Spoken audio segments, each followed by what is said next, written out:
Welcome to the Waterstones Books celebration for the amazing finale to Holly Black's best-selling Folk of Air series with the prequel slash finale, How the King of Elfhame Learned to Hate Stories. I'm here with the immaculate Queen Holly Black, who is the #1 New York Times bestselling author of over 30 fantasy novels for children and young adults, global sales of 12 million copies, author of the Spiderwick Chronicles, the Magisterium series, and of course, Folk of Air, nominated for a CLIP, is it CILIP? Carnegie Medal? And winner of the Silver Inky for Best International YA Book. I am so excited to be here with Holly. My name is Jordan Ifueko. My best-selling book, Ray Bear, just came out this summer, and I am so excited to pick Holly's brain today for just an hour. We will be taking questions for the last 15 minutes, but you can submit them throughout in the Q&A.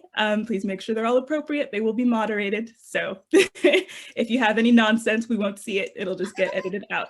So just ask good, goofy questions. So without further ado, thank you, Holly, so much for being here with us, for sharing your story.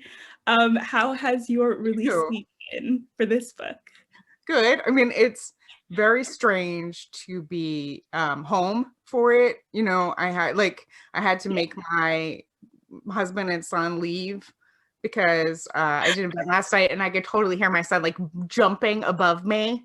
I was like texting, stop him.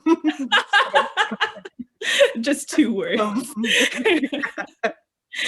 So it's surreal, but you know, I suppose that this has been your entire experience of a release week, as I was briefly saying to you in the green room before.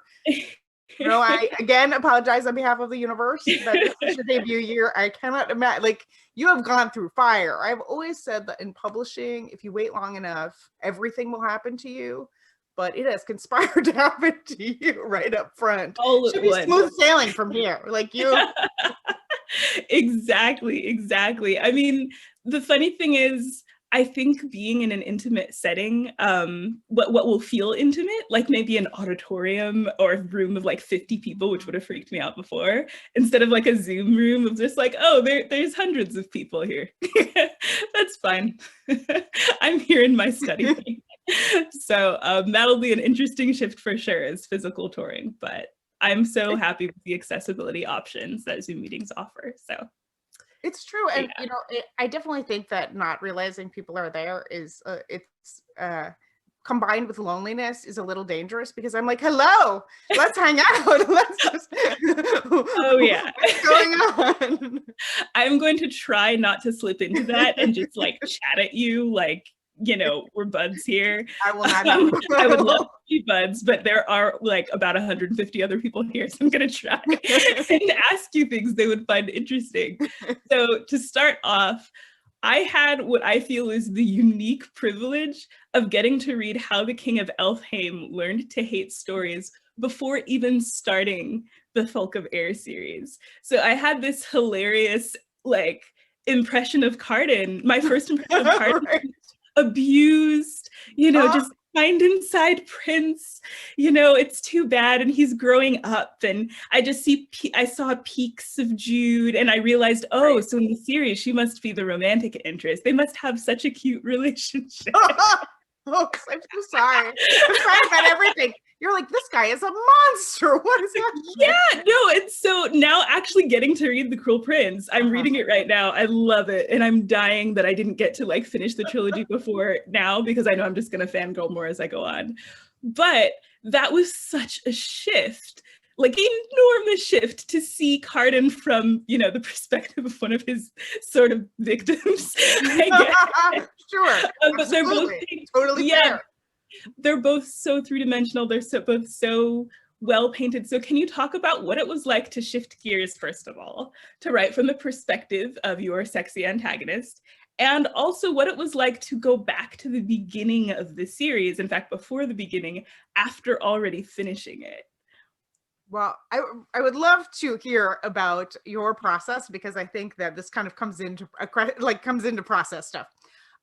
Because I am a person who cannot seem to write anything right before I write it wrong. And so a lot of times a huge part of what I'm trying to figure out is what happens next. And trying to make it feel organic but unexpected, and right in like some kind of way that I can't quite explain, like, oh yes, this is the right thing that happens next. And so in one way it was hugely indulgent to get to go back and not have to figure out what happens next. Like, I know at least some of these scenes. I Yeah. know I can vary what he feels in them. I can sort of explore what he feels, but there's some things I cannot change. And then there were things where I had to figure out, like, what is the order of this? Like, what is the story I'm telling here? Like, what is his evolution in this book? And also, like, precisely what was he feeling? I think it was really important to me that he was not mean to her because he loved her. Like, you know what I mean? Like, Yeah. that was not the story I wanted to tell. And so it was really, trying to figure out, like, well, if it's not that, because that's sort of the obvious, right? That's the obvious thing we might think. Like, well, what is it? What did he really, what was his feeling? And, it took me a while to chisel quite down to the specificity of he really wanted her to admire him.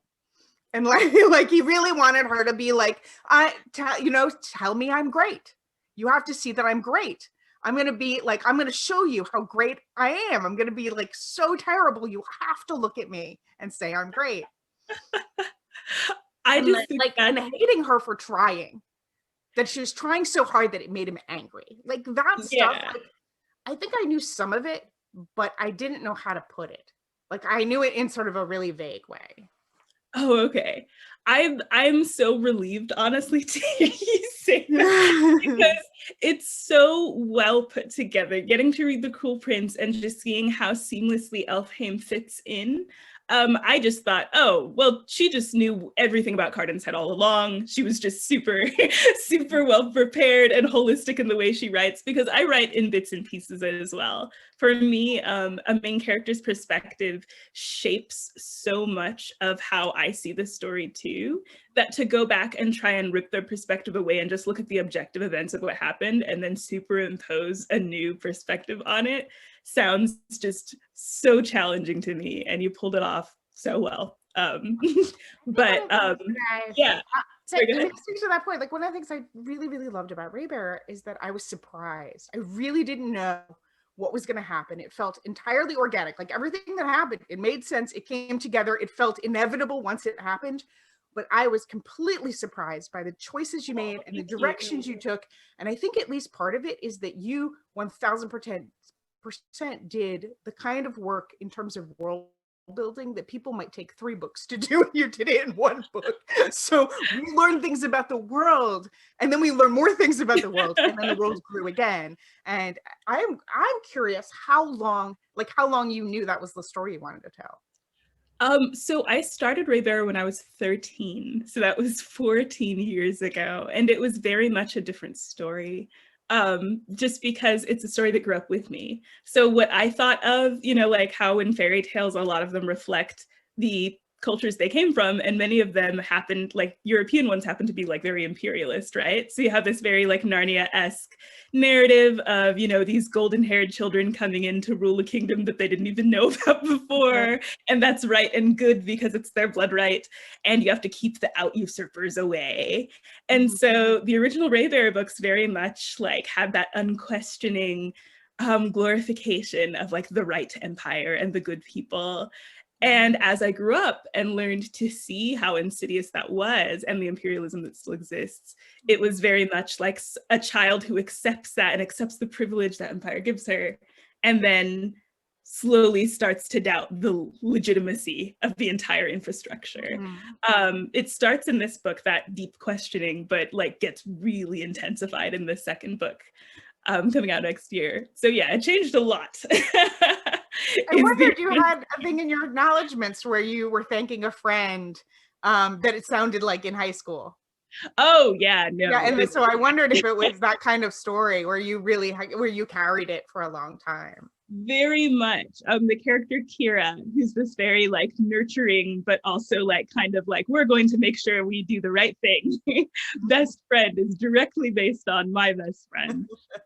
So yeah, it's a story that was a long time in making, and deciding where to set it was interesting, because it was like this very Pangea continent place. Which reminds me, and this is like an incredibly not sneaky or subtle segue back into something I was asking about Elfame.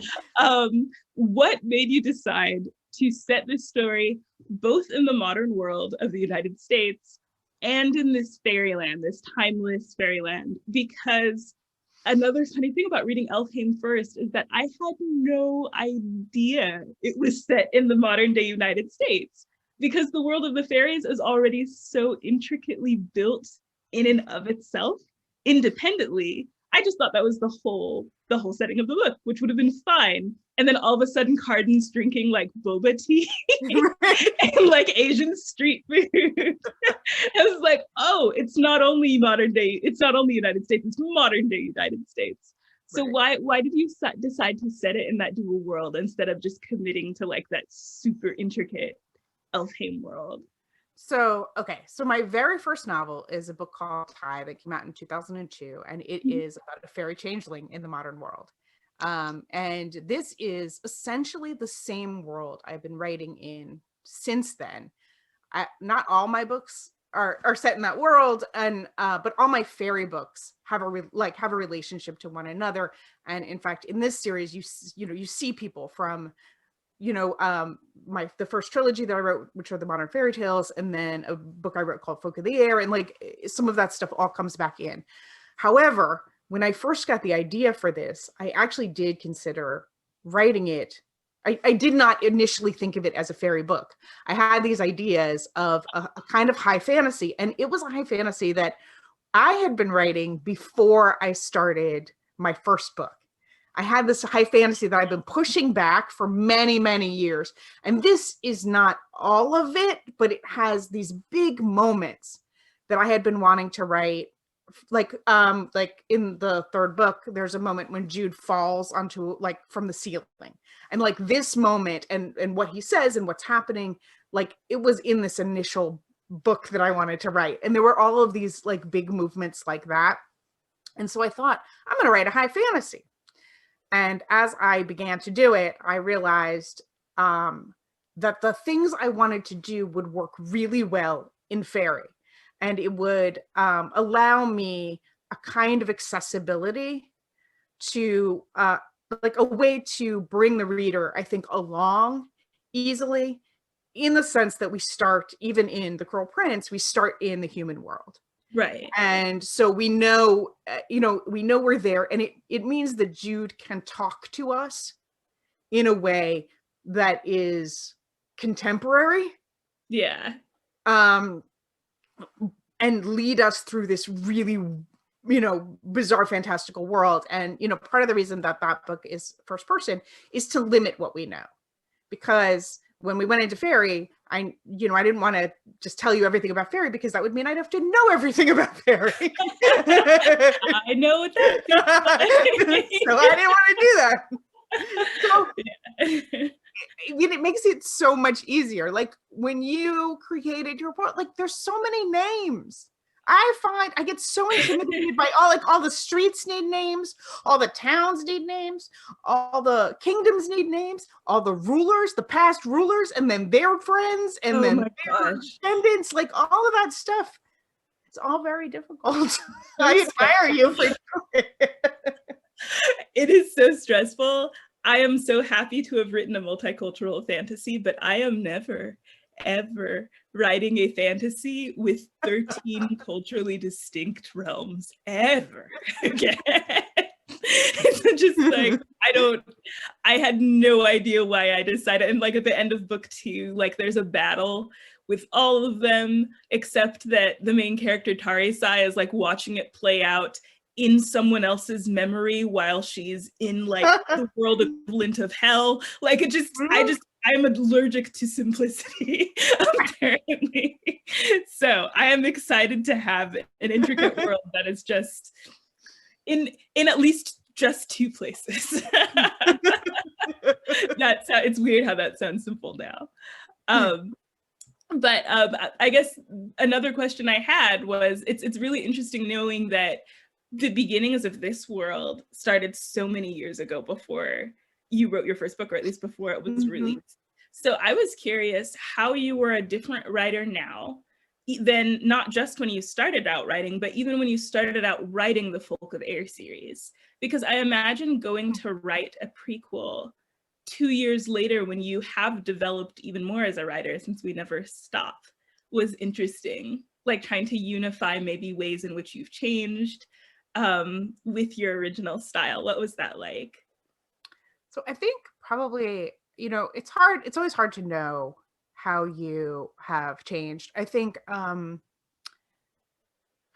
bunch of years ago, I started reading noir mysteries. And I feel like one that was extremely helpful to me. I was at the time writing like magical mobster books.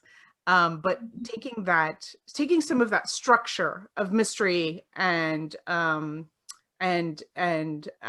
psychological mystery, I think, and bringing it back to fantasy, I think made a big difference in my own writing. But I think that probably the biggest difference is that Cruel Prince was the first book I wrote after we adopted my son. So I was in the middle of writing Darkest Part of the Forest. And I always say that I don't remember what happens in that book because I was so slave deprived. I think so, and I definitely feel like some of the writing of that book was influenced by that. But this was the first book that beginning to end I wrote as a mom. And you would think that would mean I would be nicer to everybody, but I wasn't. I was going to say, the adopted kids in this book had their parents' side. I feel like I identified more with Maddox, maybe. I don't know. I am interested to know what happens to Maddox. I know I'm too late to the game to insist on no spoilers, but I'm interested to know what happens to him. I mean, I knew that he would probably get justice just because, you're like a good person, but also knowing that you are a mom and also an adoptive mom, like, I feel like his come up is going to be like that much more intense with how personal this would be to you. The worst adoptive father ever. Yeah. He's in the middle, right? Yeah. I mean, so this isn't, honestly, this is a new question that I've just come up getting to reading The Cruel Prince over the last few days. I don't know that this is an intention of yours, but the first thing that came to mind when I saw Jude and her deep desire to be accepted by these people who like took away everything she had and exploited her and sees her as lesser, it actually reminded me a lot of the immigrant experience, where it's like, one thing a lot of Black kids are told by their parents, whether they're immigrants or descended from American slavery, is you have to be twice as good to go half as far. Like, in order to succeed in this world, you will have to be not just as good at, but better than them, because they see you as lesser. They took away a lot of where you came from on purpose. They're exploitative of people who look like you. And so your only option is to work twice as hard to get half as far, or 4 times as hard to like be better. And so that had a very personal meaning to me, especially when it's like this double-mindedness of these people, you have every right to hate and want to destroy these people. And you also want to be accepted by them and do better because you're so displaced. You don't have anything else. And that's the experience of so many Black Americans in particular. Like I at least have the small privilege of being descended mostly from Nigerian immigrants. So I know like what tribes we come from and I have that culture to go back to. But for Black Americans just ripped from wherever they were in West Africa, that's what it's like. It's like, well, these people took everything from us, but also we're here now. And we don't have anything else. So in order to succeed, we have to. I don't know if that was intentional, but that was like a very personal connection for me. And so I just wondered like how much conscious psychology of like displaced children went into that, or if that's just a story that kind of came from your heart and your empathy with this character. So I think there's a couple of answers. One is that I know I started the whole concept of this in a place of class. Like I knew that she was, when you like look at the high fantasy, like I think the initial idea was sort of this class thing, but I think that it altered, and I think the symbolic weight altered as I moved it into fairy. And I also think my son is Black. I was reading an absolute ton of stuff at that time about, what his experience would be like, what kind of history I was looking at. And I think that, there is some probably aspect of it that came through the actual reading I was doing that I wasn't thinking of having anything to do with what I was writing. Isn't it weird how that happens? Yeah. My therapist has read Raybearer, and she's like, oh, this explains so many of your mommy issues. I was like, yeah. Oh my God. That was not intentional at all, but it's just like, it's not that you set out to write these books or these stories necessarily, right? It's just like someone asks you to write an adoptive process that involves interclass, and you write that story and happens to reflect what you know. And someone asked me to write a story about a mother and daughter, and I write this story. I'm just like, this is just a normal dynamic, right? Can we talk about the lady? Oh my God. That's the experience that as a mom, I was like, and the thing is, I know that if I had read it at an earlier point before I had a kid, I think I would have been like, yeah, that's right. Your mom is bad. And that makes you like, tough, and you can, but the whole time was like, but she is crying. Someone needs to go in there. Yeah, it's just, I love how life does that to us, how it gives us, I love how unconsciously we repeat narratives, whether that's with our lives, and sometimes that can be unhealthy, or just with our art, which is better or healthier.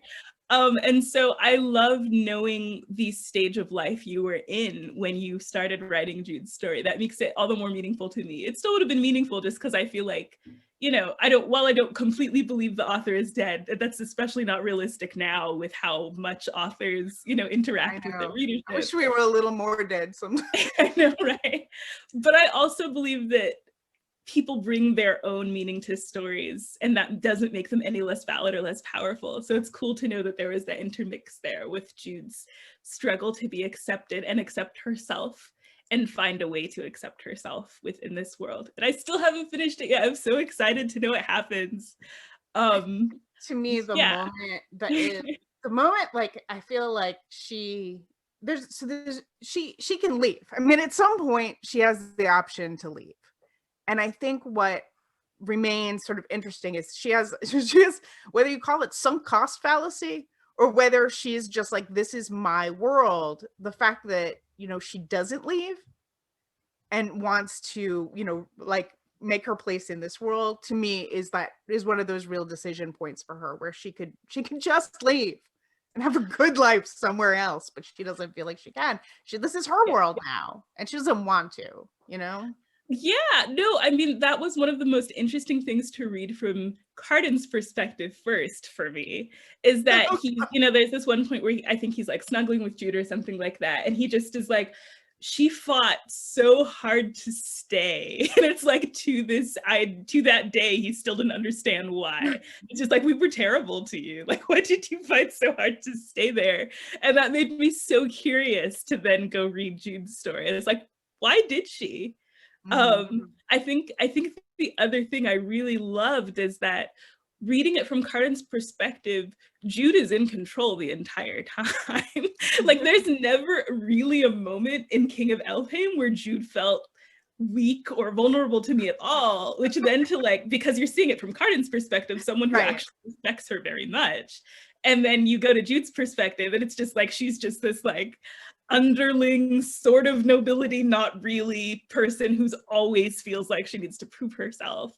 And so I loved getting to see that, how our own insecurities shape the way we look inside our own heads, no matter how capable we really are. Is that something that you related to at all, or something you had to grow up out of as a young person? I mean, I am always feeling, yeah. I think as a writer, we have a almost obligation to rake over all our feelings and insecurities and hopes and hates, and like I don't know that it lessens them. You know what I mean? Like we have to be so aware of them because we have to give them to other people. Yeah. And so yeah, I mean, I think I do feel that way. I think the thing that to me with Jude, like I had this, there's this you know, she sees Carden from the outside, and he's a very he's a representative, I think, of everything she is both afraid of and kind of feels like she can never be. And so and he's scary, and he could, you know, could kill her. And so she's like, I will become, you know, like I will become a badass. I will become like someone who can face you down. And by the time that she does face him down, he's like, that was a show I was putting on. You are terrifying. Like I was just talking. I've never killed anyone in my life. Like I mean, I'm petty evil. And you are now a murderer. And that is so scary. But Okay, so she had like become that person to face an imaginary Carden. You know what I mean? yeah. Oh my gosh. Okay, so literally the scene that I put down before I sat down to talk to you was the one where Prince Dane is like, you know, prove you're loyal, stab your own hand. Right. And then he stabs his hand and he's like, holy shit. I didn't expect you to actually do it. Like he's just super freaked out. This human girl who's like more metal than any of them, even though she's not immortal. And so I love knowing that Carden goes through that. Like it reminds me of the tweet that I was talking to you about before we started. I'm not sure how many of you viewers here follow Incorrect Cruel Prince on Twitter, but it's hilarious. And there's this, it's just scenes that aren't actually in the Folk of Air series, but reflect the characters.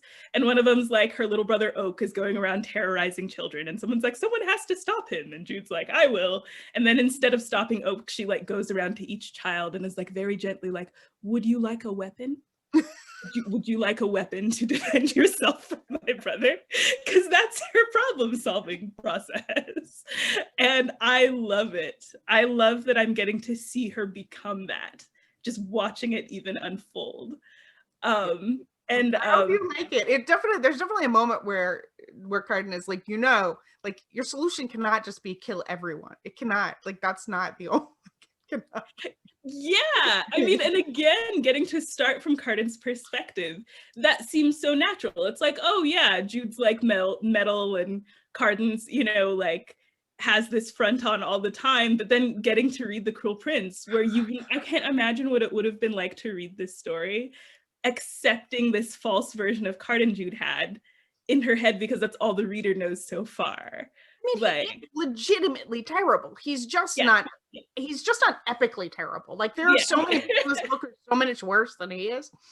But I think it was super scary to write because I thought, I don't know if people will like this guy at all. He's awful. And my friend Lee Bardugo was like, you need to make him worse. And I was like, worse? And so it was really like, it's such delicate work to try to make somebody truly terrible, like legitimately terrible, but not so terrible that you cannot see in him the seeds of someone who could choose a different path. Yeah, I mean, I imagine, especially writing for young people as well, there's an added sense of responsibility that it's like if these are directed at people who have not yet gotten to form all that they have to think about what's a healthy relationship or a healthy partner, you don't want to, you know, you don't want to plant those seeds either, where it's just like, if someone is really terrible, but you can save them, you know, that kind of thing. Whereas I like what you did with Carden, where it was like, he is legitimately terrible the way there are legitimately terrible people, but you had foils to show like the kind of people who actually, you know, who have gone to that level, where it's like, you know, it's so reprehensible it's not, it might have been based in abuse before, but now it's who they are, it's their identity, you know. And I like that there's a way you can tell that apart. But I also really like something you said earlier, even now, where it was just like you really wanted to make sure he wasn't being like mean because he loved her. And I think that comes out because that's something like a lot of us women are told, you know, it's just like he's doing this because he loves you.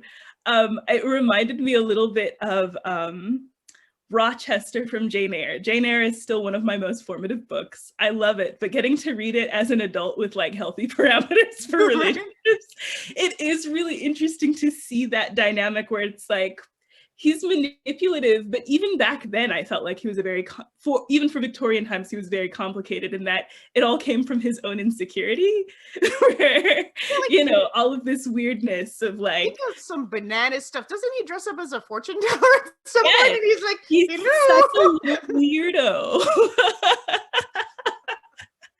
And yeah, I do think you get a lot of mileage out of a weirdo. Like, I think there is something like, I think when someone is sort of straightforwardly a certain way, it does not play the same way it plays when you're like, wow, they're such a weirdo. They're clearly deeply insecure. Yes, and exactly. I got a lot of stuff going on.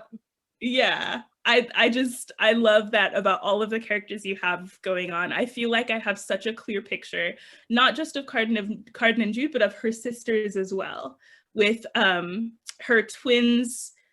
You know, it's almost like her twin sees, this is my impression of her so far, sees the world of fairy more clearly than Jude, but is way more resigned to it than Jude is. Like as much as Jude seems determined to like be accepted, her twin realizes she'll never truly be accepted, but also is willing to do what it takes to survive.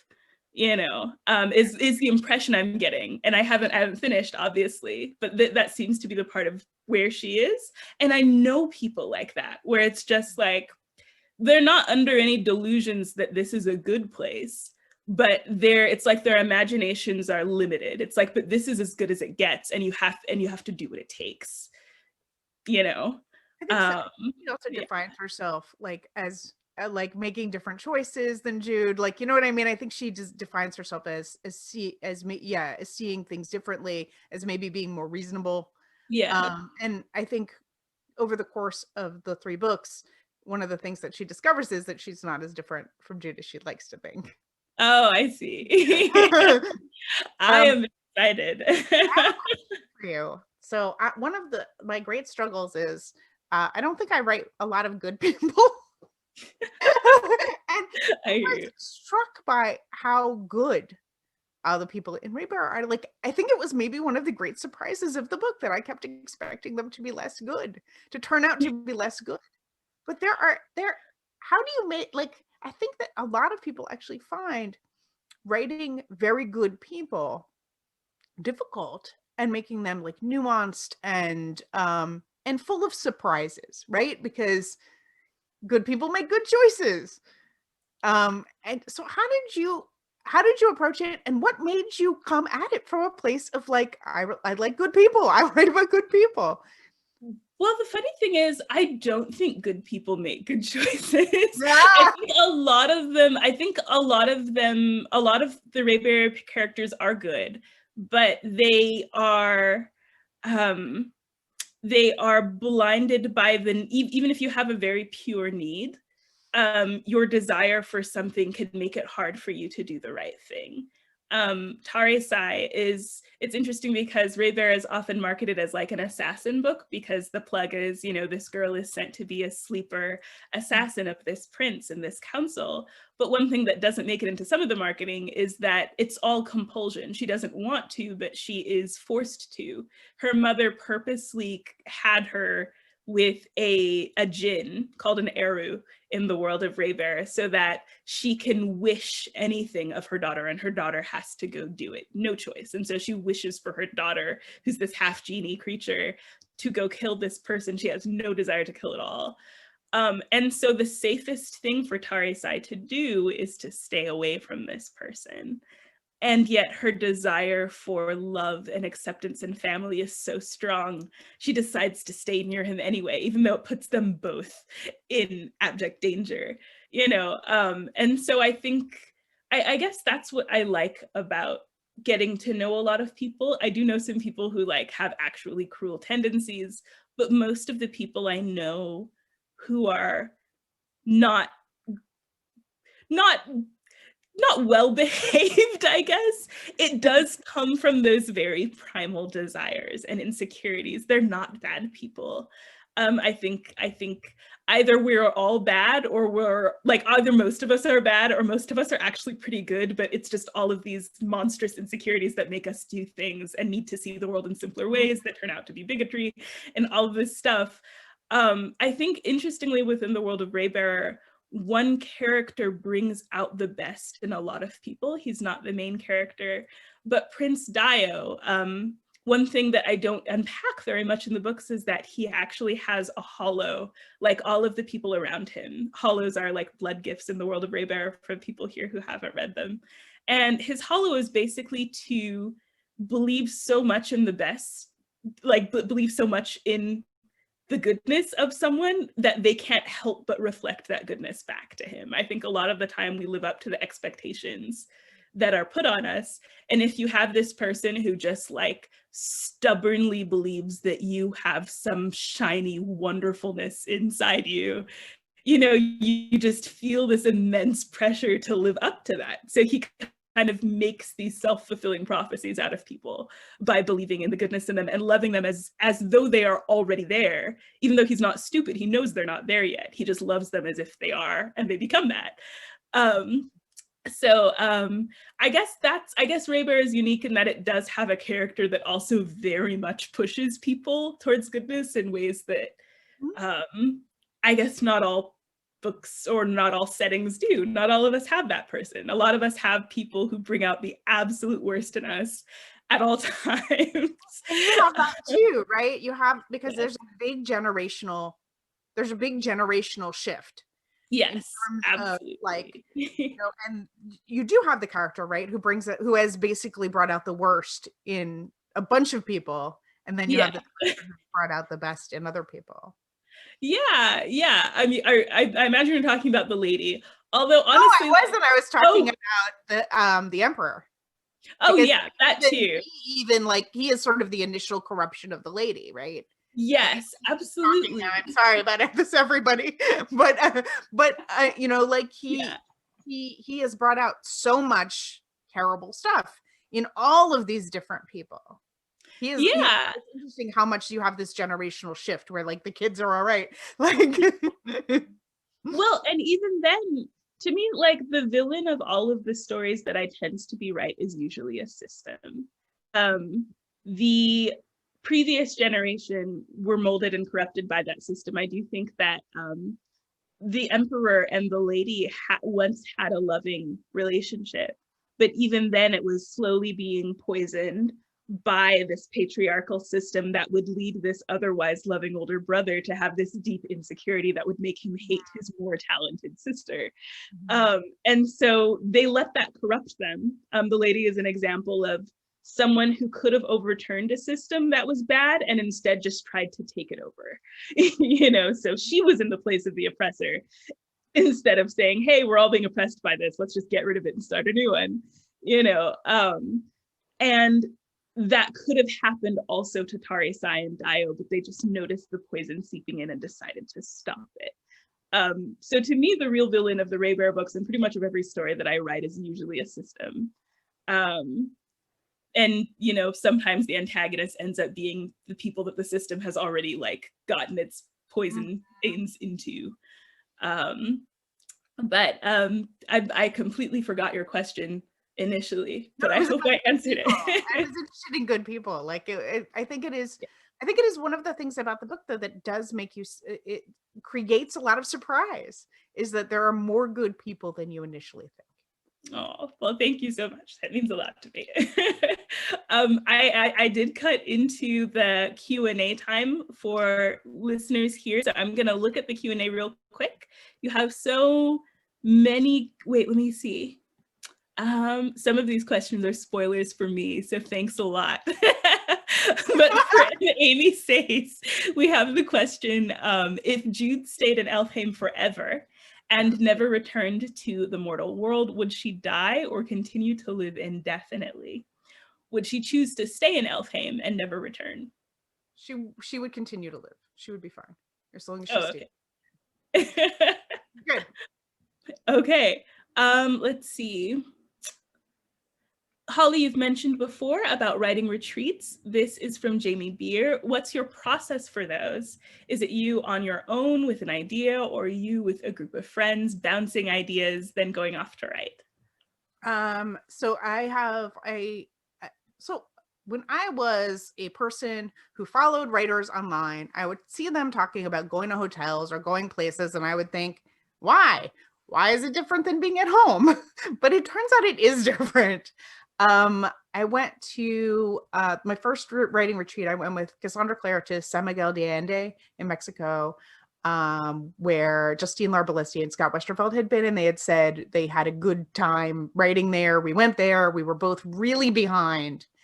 And we, just spent all of our days talking, every meal, talking about the books we were writing, what we were stuck on, then going off and writing, and then coming back. And we've done it with bigger groups.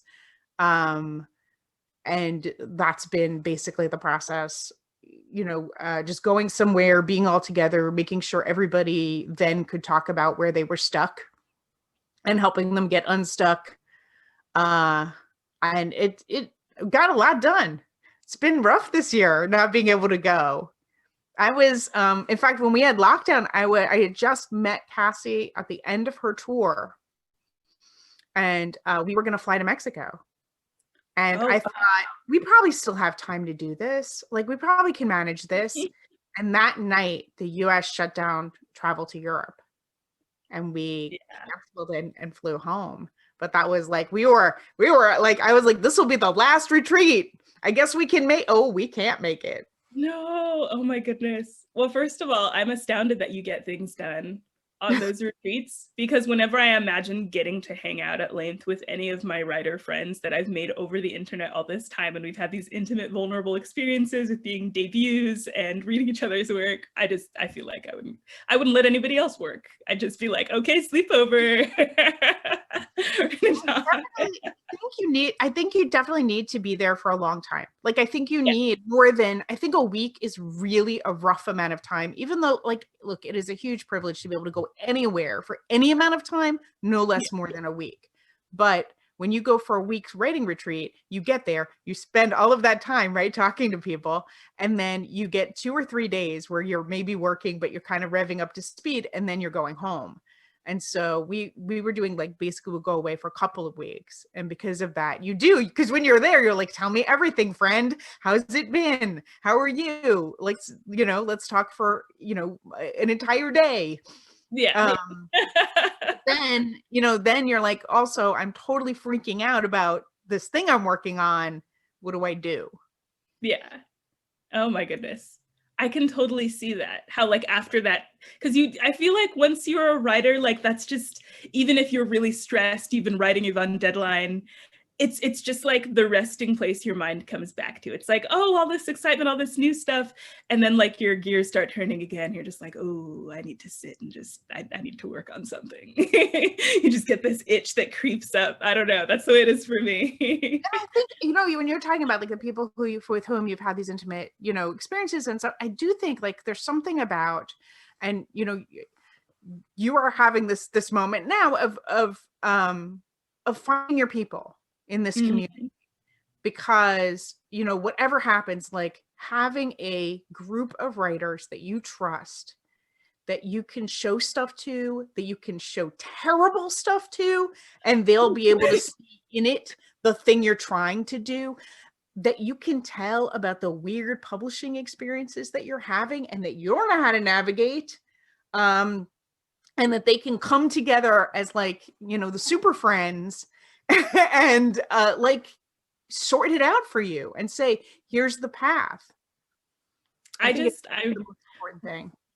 It's so important. And I just want to say that I watched an interview with you and Cassandra Clare, and I was just like, I could watch these ladies talk together all day long about books, about like whatever the hot tea is. It was like you were having so much fun.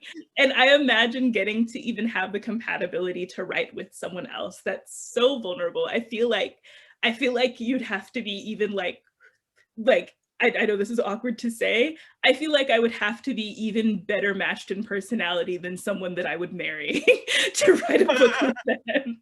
Like, I'm very different from my husband, and that's great. But like to write a book with someone, I feel like you would just have to have certain wavelengths just interlocked for that not to drive you both crazy. So I'm very envious that you've had that experience, not just with Cassandra, but also you wrote Spiderwick with someone else too, right? Tony, yeah, that was somewhat a different experience because we were talking about it, and then I would go off and write, and he would go off and draw. So like I had Okay, gotcha. actually we would write over each other. Like I would draft, and then she would go over the draft, and I would say it was super liberating because I didn't have to make it good. I was like, someone else, she will have to do that. That's an aspect I hadn't thought of. That's very true. I think it made a big difference that I have my own stuff. Like that is my big advice to people who are writing collaboratively is have your own thing that you have total control over, because then you can think of this as the thing that you are going to share. And because the best thing, like I think when people think about collaboration, they think about the disagreements. But the disagreements are the best part because they're the moments when you're going to find a third way that neither of you would find on your own. And that's the interesting thing about collaboration is telling a story that neither of you could tell. Yeah. Oh, I love that. Gosh, how to write that down. I want to go find the collaboration partner because I imagine that makes the story seems even more organic, right? I think one of the best parts of storytelling is when, even though you made it up, it almost doesn't feel like you did because things come together in a way where it's just, it had to happen that way. There's no other way it could happen.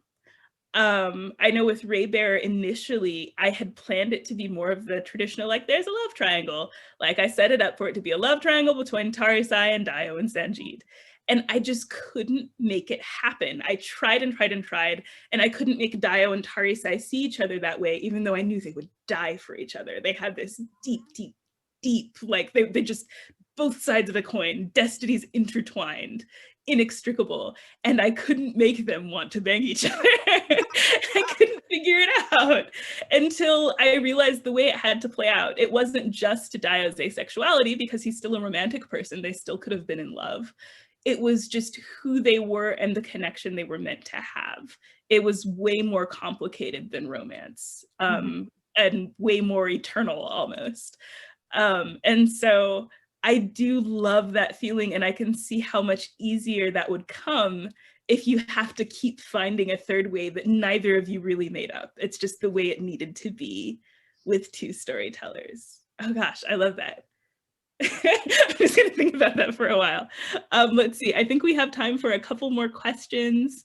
Someone wants to know what project you're working on right now, if you can share. And that's Tina Williamson. I'm writing an adult novel for the first time.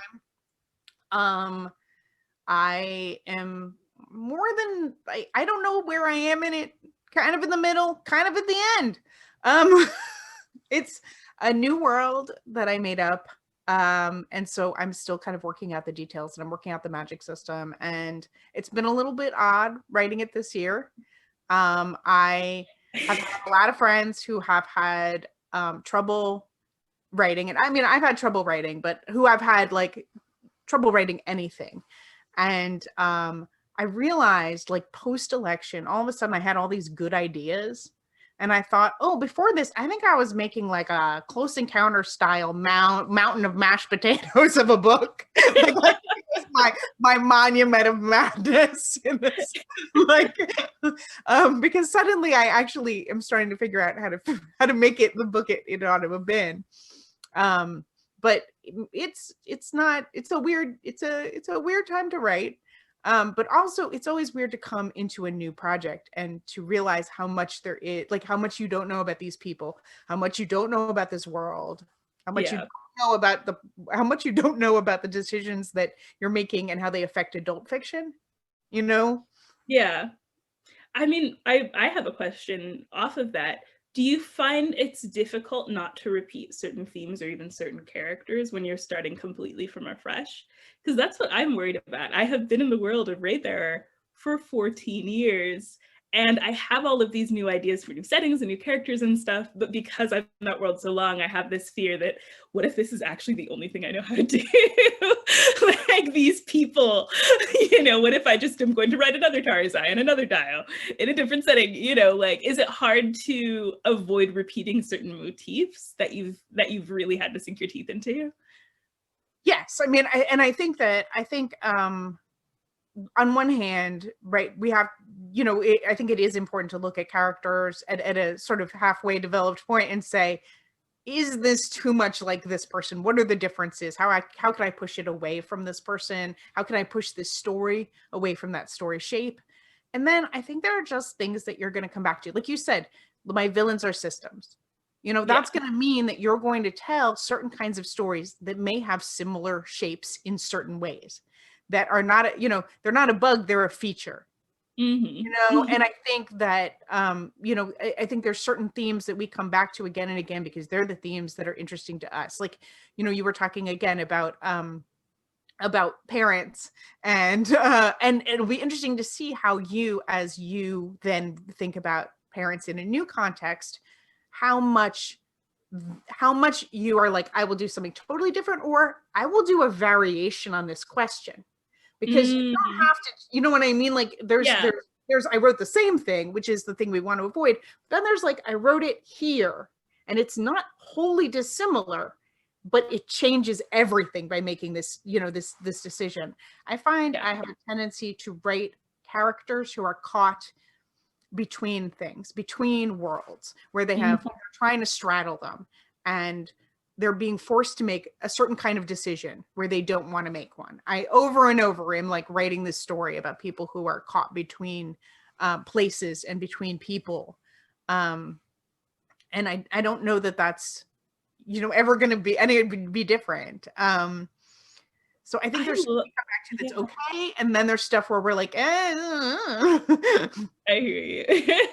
I mean, I think it's interesting how even though Carden comes completely from fairy, I still sensed that in that he still comes from two different classes almost. It's just like he's both royalty and he's nothing. Like just in terms of this totem pole, how do you straddle that? I really appreciated that. And I think that the more globalized the world becomes and the more conscious societies become of all of the different kinds of people you can be. I think of sexuality as well. A lot of children in particular and young people will constantly feel like they straddle two different systems, two different or multiple identities and things like that. And so that narrative is always going to have a place for sure, especially as we become more class conscious as well. So that's really cool. Is the long and short of it. And I need to stop running my mouth so more people can ask questions. Okay. Jordan, can you tell us the title for Raybearer 2? No. I cannot do that contractually. My publisher wants to make a splash about that title. I keep slipping it in like interviews and then they have to edit it out. I'm a mess. Next question. Do you know when it's coming now? But do you know when it's coming? I have no idea. The book is written. It's gone through copy editing and stuff. It's just up to when they want to make those announcements. So I don't know. You're working on the third one? So it's actually a duology, although I have companion books I could write. I know I want to return to the world of Raybearer someday, but not from Tarisai's perspective. I have loved writing about a dark-skinned Black girl at the upper echelons of privilege instead of being, abused and at the bottom, which is usually the narrative you have about dark-skinned Black girls, because that's often where they are found in real life. And those stories are important, but the empowering ones are also super important. Having said that, I would love to write a story in the world of Raybearer. To be honest, I kind of already am. About someone who is so far from the emperors and the political intrigue and the heaven and hell, like being like, and the demons, they're just trying to like do their job. I love those stories. I love those. Yeah. I think, what's called low fantasy. I love Yeah. it, like, because it often winds up like it really has a whole different set of characters. Often ne'er-do-wells who are close to my Yeah. heart.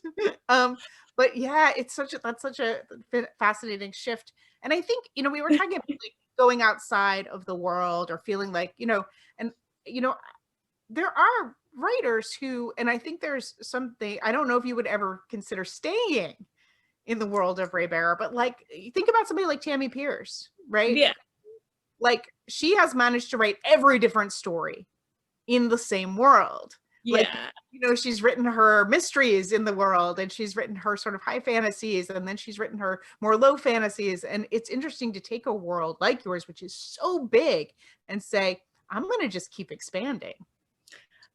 And that's such a deep temptation. It might be where I end up, although I do have some contemporary fantasies I want to write just to show myself I can. And maybe I'll return back to it. So easy. Yeah. Comparatively. Are they easier? Really? Oh my God. Okay. Because you don't have to name anything. You know everything. You Like, you've got your magic, but then everything else you can just look up. What's that street called? Look, that's true. That's true. I didn't think of it that way. The way I see contemporary fantasy is generally that even with magic, if it's a real world, I do have to find a way to make, like, I can't just cheat and say this happened because it's the way things run in this world. It's just like, no, I have to deal with a place that like has a real government. I have to decide whether magic is a commonly accepted fact in this alternate universe of Los Angeles, or whether it's a secret, stuff like that. But I can see how there's also a lot of things you don't have to worry about. Like, I don't have to worry about like, what is a sport in this projected Yoruba, but not really Yoruba fantasy world? And do I want it to be based on a real Yoruba sport? And how do I find what sports the Yoruba were playing in the Iron Age? Like, just that kind of thing. Yeah, but so you do all that research, then you have to make something up. And then you can't even tell people, look at all the research I did. No, right? It's so unfair. It's so unfair. Like, sometimes all of that is just a sentence makes it in. Like, I literally got a JSTOR subscription to write the second book of Raybearer, because the second book of Raybearer experiences more of those coded cultures that I don't come from. So Raybearer does have like the culture I do come from, Yoruba, but it also has like the Kikuyu from East Africa. It has Joseon period South Korea. It has the Han Chinese. And so all these places I didn't know as much about. I was just like, okay, how is the magic system in Songland going to be different? What kind of art forms do they have? At one point, there was a character who was supposed to be South Asian, and she had this kind of like poetry chanting song magic that is like based on the Bengali poetry that I've been studying. And then I had to cut that character and give some of their plot line to a Songland character. So I was like, well, they can't have the same kind of magic because it was based so specifically. So then I had to like research like Korean calligraphy, because that's like a really big art form, and make that. It's just so much, and then so little of it makes it in.